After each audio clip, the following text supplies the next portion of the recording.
BJP का आरोप है कि आप सरकार जानबूझकर सनातनी त्योहारों के साथ सौतेला व्यवहार करती है। हालांकि आप नेता इन आरोपों को गलत बता रहे हैं।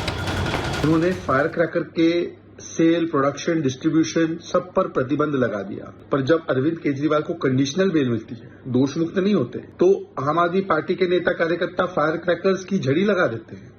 क्या ये नॉन पोल्यूटिंग फायर क्रैकर थे? ये सेकुलर फायर क्रैकर थे और बाकी सब कॉम्युनल फायर क्रैकर हो जाते हैं। यही दिखाता है इनके दोहरे मापदंड। भारतीय जनता पार्टी के नेता वीडियो पर सुप्रीम कोर्ट के आदेश के बावजूद पटाखे जलाते हुए देखे गए, और अगर किसी आम आदमी ने मुख्यमंत्री के आने की खुशी में पटाखे जला दिए हैं तो आप उसको वार्निंग दे दीजिए। अब आप उसके पीछे भी कार्रवाई करेंगे, सब करेंगे, कर सकते हैं। दिल्ली में दीपावली और दशहरे पर पटाखा बैन एक सियासी मुद्दा बन चुका है। एक तरफ आम लोगों के लिए पटाखा बैन, तो दूसरी तरफ पटाखे जलाकर जश्न मनाने को लेकर आपके नेता सवालों के घेरे में हैं। Bureau report, public Bharat. और चलिए जरा आपको बताते हैं पटाखों पर सुप्रीम कोर्ट की गाइडलाइंस क्या कहती है। गाइडलाइंस में साफ तौर पे कहा गया है कि बेरियम से बने पटाखों पर प्रतिबंध है। केवल ग्रीन पटाखों को ही अनुमति है। पटाखों की ऑनलाइन बिक्री नहीं हो सकती है। केवल ग्रीन पटाखों की इसलिए अनुमति है क्योंकि इससे प्रदूषण कम होता है। ऑनलाइन बिक्री नहीं हो सकती है। कम धुएं, प्रदूषण वाले पटाखों को ही अनुमति है। यानी कि कौन कौन सी वो नियम है जिसको पालन करना होगा अगर पटाखे मार्केट से लिए जा रहे हैं। लाइसेंसी दुकानों पर ही पटाखे बिक सकते हैं। दिल्ली समेत कई राज्यों में कड़े प्रतिबंध है पटाखों को लेकर के भी। लेकिन कल जिस तरह से पटाखे जले, इसको लेकर के कई सवाल खड़े हुए। इसके बाद दिल्ली पुलिस ने एफआईआर भी दर्ज की है। तो ये है पूरे वो गाइडलाइंस जो बता रहे हैं कि नियम क्या कहते हैं पटाखों को लेकर के दिल्ली में। और फिलहाल वक्त हो गया एक छोटे से ब्रेक का, और सबसे पहले बात करते हैं योगी आदित्यनाथ के उस बयान की जो उन्होंने गोरखपुर में दिया है। योगी आदित्यनाथ ने कहा कि ज्ञान व्यापी धाम ही विश्वनाथ धाम है। ये बहुत दुर्भाग्यपूर्ण है कि ज्ञान व्यापी को लोग मस्जिद कहते हैं। योगी आदित्यनाथ ने साफ तौर पे कहा कि ज्ञान व्यापी में साक्षात विश्वनाथ विराजते हैं। ये सारी बातें गोरखपुर से योगी आदित्यनाथ ने कही। उन्होंने कहा कि ज्ञान व्यापी में साक्षात विश्वनाथ है। ज्ञान व्यापी को दुर्भाग्य से लोग मस्जिद कहते हैं। कहा क्या, सुनिए।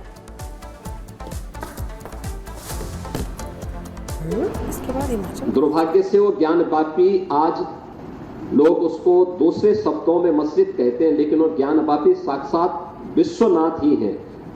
जिस ज्ञान व्यापी की उपासना के लिए आप केरल से चल करके यहां आए हैं, मैं उसका साक्षात स्वरूप विश्वनाथ हूं,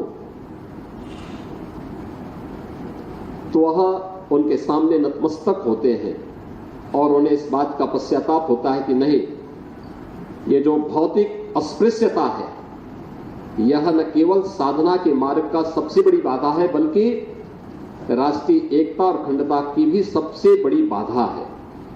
और इस बड़ी बाधा को अगर हमारे समाज ने समझा होता तो देश कभी गुलाम नहीं होता।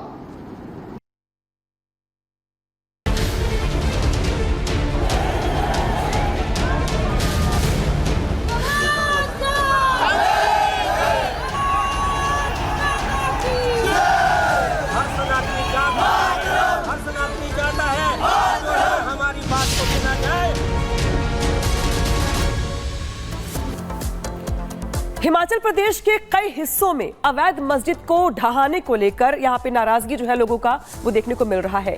कुल्लू से लेकर मनाली, मनाली से लेकर मंडी तक हिमाचल प्रदेश के कई हिस्से ऐसे हैं जहाँ पे लोग सड़कों पे उतरे हैं। उनकी ओर से नारेबाजी की जा रही है, प्रदर्शन किया जा रहा है। इसी के साथ साथ दरअसल यहाँ पे जो लोग हैं हनुमान चालीसा का पाठ भी करते दिखाई दे रहे हैं और उनकी ओर से ये मांगे कि जो प्रशासन है वो इस पूरे मुद्दे को लेकर कार्रवाई नहीं कर रही है। लिहाजा बीते कई दिनों के बाद आज भी जो लोग हैं वो सड़कों पर उतरे। सड़कों पर उतर के इनकी ओर से बंद का आह्वान किया गया। न सिर्फ बंद का आह्वान किया गया बल्कि यहाँ पर लोगों की ओर से विरोध जताया गया। हनुमान चालीसा का पाठ भी यहाँ पर किया गया, प्रदर्शन भी किया गया, जमकर नारेबाजी भी की गई। तो अवैध मस्जिद के निर्माण के विरोध में यहाँ पे जो लगातार लोगों का गुस्सा है वो बढ़ता ही जा रहा है। शिमला में आक्रोश है, कुल्लू में प्रदर्शन किया जा रहा है, मंडी में भी आक्रोश दिखाई दे रहा है। तो तो हिमाचल के कई हिस्से ऐसे हैं जहां पर ये जो गुस्सा है वो देखने को मिल रहा है। दो तस्वीर आपकी टीवी स्क्रीन पर भी आ गई है, जहां पे देखिए एक तस्वीर हिमाचल की है, हिमाचल के शिमला की है, तो ये दूसरी तस्वीर कुल्लू की है। हिमाचल में शिमला हो या फिर कुल्लू या फिर मंडी, कई इलाके कई हिस्से ऐसे हैं जहां पे सड़कों पे हुंकार भरी जा रही है और अवैध निर्माण को लेकर के यहां पर जो गुस्सा है, जो आक्रोश है, वो लोगों का देखने को मिल रहा है। कार्रवाई की मांग की जा रही है। लोगों का यह भी कहना है कि बीते कई दिनों से यहां पर नाराजगी जाहिर करने के बावजूद प्रशासन की ओर से अभी तक कोई ठोस कार्रवाई नहीं की गई है और इसी के चलते लोगों को बार बार सड़कों पर उतरना पड़ रहा है। तो वहीं आज लोगों की ओर से बंद का आह्वान भी किया गया है। बंद का जो असर है वो कई इलाकों में देखने को भी मिल रहा है, तो कई इलाकों में इसका हल्का असर भी देखने को मिल रहा है। मंडी में इसका असर देखने को मिल रहा है। इसके अलावा कुल्लू चाहे शिमला, हर जगह बंद का जो असर है वो साफ तौर पर देखा जा रहा है, जहां पे रोजमर्रा के मुकाबले जो लोगों की आवाजाही है वो थोड़ी कम दिखाई दे रही है। मार्केट भी कई जगह पे बंद दिखाई दे रही है। तो देखिए अवैध मस्जिद के खिलाफ किस तरीके से जो हिंदू संगठन है वो लामबंद है, सड़कों पर है। हिमाचल बंद का आह्वान किया गया है। इस बीच आपको एक रिपोर्ट दिखाते हैं जो शिमला से 50 किलोमीटर दूर है। सुन्नी वो जगह है जहां पर एक ऐसा मामला सामने आया है, यानी कितने और मामले सामने आना बाकी है, ये बहुत अहम है। महिमा की एक रिपोर्ट दिखाते हैं आपको। तो शिमला के सुन्नी में इस वक्त हम मौजूद हैं। यहाँ पर प्रोटेस्ट लगातार किया जा रहा है। सबसे पहले तस्वीरें आपको दिखाते हैं जिसमें जय श्री राम के नारे लगाए जा रहे हैं और इन लोगों की मांग ये है कि जितने भी मस्जिद हैं उनको ढहाया जाए। लव जिहाद के केसेस भी यहाँ पर लगातार बढ़ते हुए नजर आ रहे हैं। कुछ लोगों से हम बात कर लेते हैं। आप लोग यहाँ पर क्या प्रोटेस्ट कर रहे हैं, क्यों प्रोटेस्ट कर रहे हैं? हम यहाँ पे प्रोटेस्ट कर रहे हैं जो अभी अवैध मस्जिदों का निर्माण हो रहा है उसके लिए हम प्रोटेस्ट कर रहे हैं। पिछले कुछ समय पहले संजौली में हमारे कुछ विवाद हुआ था जिसमें हिंदू भाइयों के ऊपर लाठीचार्ज किया गया था। तो आज हमने व्यापार मंडल सुन्नी की तरफ से बाज़ार बंद किया था उसके रोष में, और हमने जो है तहसीलदार महोदय को अपने ज्ञापन सौंपा है कि यहाँ पे हिमाचल के बाहर से आने वाले जितने भी लोग हैं उनकी जो है पुलिस वेरिफिकेशन की जाए, क्योंकि बहुत से लोग बाहर से आ रहे हैं, उन सब की डेट ऑफ बर्थ जो है वो एक ही होती है और जितने भी यूपी के और बिहार के लोग यहाँ आ रहे हैं सबकी डेट ऑफ बर्थ 1 जनवरी होती है और सबकी फ़ोटो में 7-8 साल के बच्चों की फ़ोटो लगी होती है। तो वो अपना आइडेंटिटी कार्ड यहाँ पे दे देते हैं जिसके आधार पे वो गांव में घूमते हैं, व्यापार करते हैं। अब हमें नहीं पता कि वो व्यापार के नाम पे क्या क्या करते हैं। यहाँ पे बहुत सारी एक्टिविटीज़ होती है। तो मैंने सुना है लव जिहाद के केसेस भी यहाँ पे काफ़ी ज़्यादा। हाँ जी बिल्कुल, यहाँ पे कुछ एक केस लव जिहाद के भी होते हैं, क्योंकि यहाँ पे कुछ ऐसा हो रहा है कि बाहर से आए हुए लोग यहाँ पे जो है हिंदू नाम से रहते हैं, हिंदू नाम से काम करते हैं और हिंदू नाम से ही वो लड़कियों को जो है बहला फुसला के कुछ ना कुछ उनको घुमा लेते हैं और बाद में पता चलता है कि वो मुस्लिम कम्युनिटी के हैं। तो इसका मुद्दा भी है और मेनली मुद्दा यहाँ पे प्रवासी मजदूरों का है जो बहुत संख्या में बढ़ रहे हैं और उनको रोका जाए। उसके लिए जो है उनका पैतृक गांव है जहाँ के वो यूपी बिहार के हैं, वहाँ से उनकी पुलिस वेरिफिकेशन करवाई जाए कि वो वहाँ के कोई क्राइम करके तो नहीं आए हैं और यहाँ पे बड़े आराम से रह रहे हैं, उनकी वेरिफिकेशन की जाए। और हमारा प्रशासन महोदय से भी यही हमने निवेदन किया कि वो इसकी पूरी तरह से जांच करें। एक तो जो यहाँ पे मस्जिद बनी है उसकी हमारे को पूरी जानकारी नहीं मिल पा रही है कि ये मस्जिद जो है अवैध निर्माण है इसका, कि इसको जो है किसी ने जो है डोनेट की भी है। और कुछ दिनों से हम यहाँ पे ये देख रहे हैं कि जो यहाँ पे जो मुस्लिम समुदाय के व्यक्ति है, मुस्लिम समुदाय के व्यक्तियों का जो है बोलबाला बहुत ज़्यादा हो रहा है। मैं यहाँ स्थानीय उपप्रधान भी हूँ साथ में, और उस नाते जो मेरी पंचायत में भी जो है फेरी वाले और कुकर ठीक करने वाले, प्रेशर कुकर, बहुत ऐसे लोग आते हैं जो कि किसी एक विशेष समुदाय यानी कि मुस्लिम समुदाय से होते हैं और ना उनके पास आधार कार्ड होता है ना उनके पास वेरिफिकेशन होती है। और जब भी हम सुबह के समय में बहुत बार ऐसा देखा गया है कि जो हमारी पहली बस जाती है तो वो पहली बस में यहाँ से शिमला जाते हैं।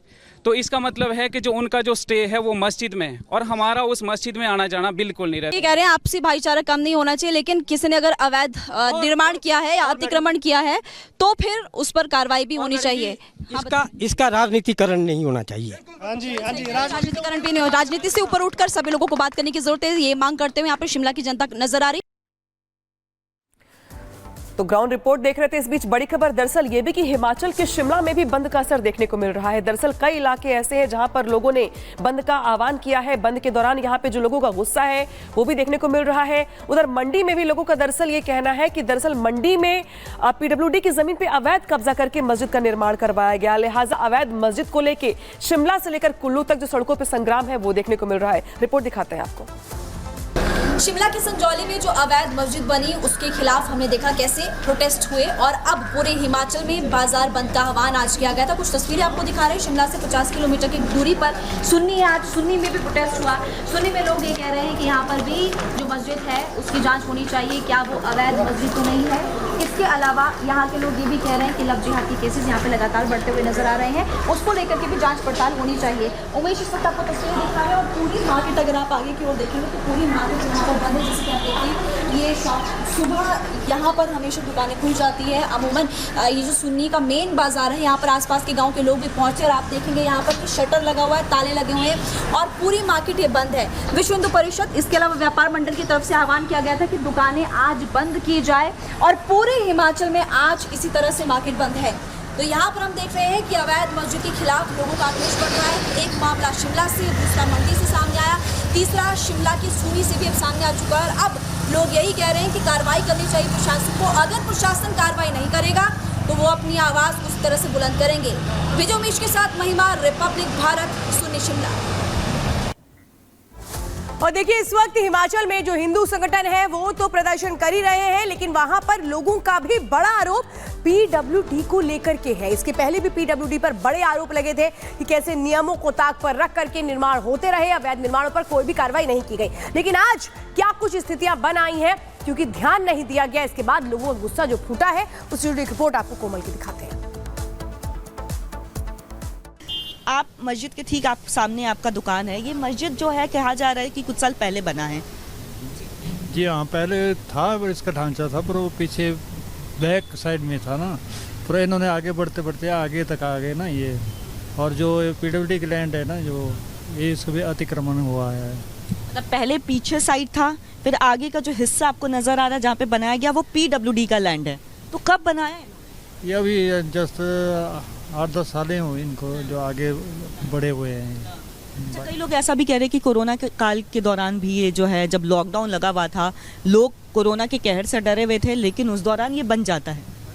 हाँ, ये भी थोड़ा थोड़ा अंदर से काम करते रहे ना। मस्जिद जो नीचे का बताते हैं कि बैक साइड है वो पुराना है, ये 2 मंजिला नया बना, ये नया बना अभी तुरंत नया बना। मतलब इनका यही कहना है कि बाहर से लोग आते हैं और वो यहाँ पे बसे हैं, ज़्यादा से ज़्यादा जो है वो सब्जी विक्रेता हो जाते हैं, फल विक्रेता होते हैं, रेडी लगाने वाले होते हैं। लेकिन सवाल ये उठ रहा है कि जब इसका नक्शा पास नहीं होता है, एनओसी पास नहीं होता है, लेकिन देखते ही देखते देखिए कितना बड़ा 2 मंजिला इमारत ये खड़ा कर देते हैं। हालांकि जब नगर निगम आयुक्त कोर्ट तक ये फैसला जाता है, फैसले में वो संज्ञान लेते हैं और उसके बाद इसे तोड़ दिया जाता है। और देखिए आधा हिस्सा तोड़ दिया गया है। मुस्लिम पक्ष जो है खुद ही तोड़ने लग गया क्योंकि देखा जैसे कि जब वो फंस रहे हैं, क्योंकि नगर निगम आयुक्त कोर्ट की तरफ से भी फैसला आ गया तो ये वाला हिस्सा खुद से तोड़ दिया जाता है, जैसा कल वीडियो भी सामने आ रहा था।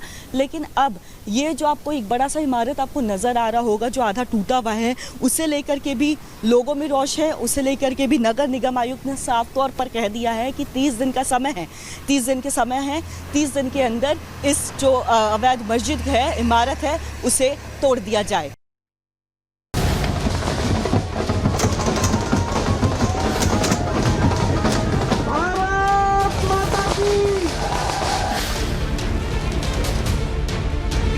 ऊपर वाले ने मेरे को ताकत दी, जिंदगी भर में इनके खिलाफ लड़ा हूं, आगे भी ऐसे लड़ता रहूंगा।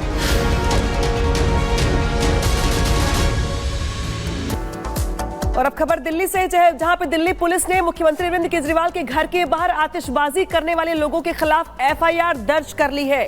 दिल्ली पुलिस ने मुख्यमंत्री अरविंद केजरीवाल के रिहाई के मौके पर जिस तरीके से आतिशबाजी की गई, इस मामले में अब दिल्ली पुलिस की ओर से एफआईआर दर्ज कर ली गई है। अज्ञात लोगों के खिलाफ ये एफआईआर दर्ज की गई है। दरअसल जिस तरीके से कल अरविंद केजरीवाल तिहाड़ जेल से बाहर निकले तो तिहाड़ से लेके उनके घर तक सिर्फ और सिर्फ दिल्ली को धुआं किया गया, यानी कि जमकर आतिशबाजी की गई। और शायद यही वजह कि पुलिस ने यहाँ पे संज्ञान लिया है। दरअसल दिल्ली में पटाखे जलाने पर पाबंदी लगी हुई है, लेकिन जिस तरीके से कल यहाँ पर आतिशबाजी हुई है, जमकर आतिशबाजी हुई है, उसके बाद दिल्ली पुलिस ने यहाँ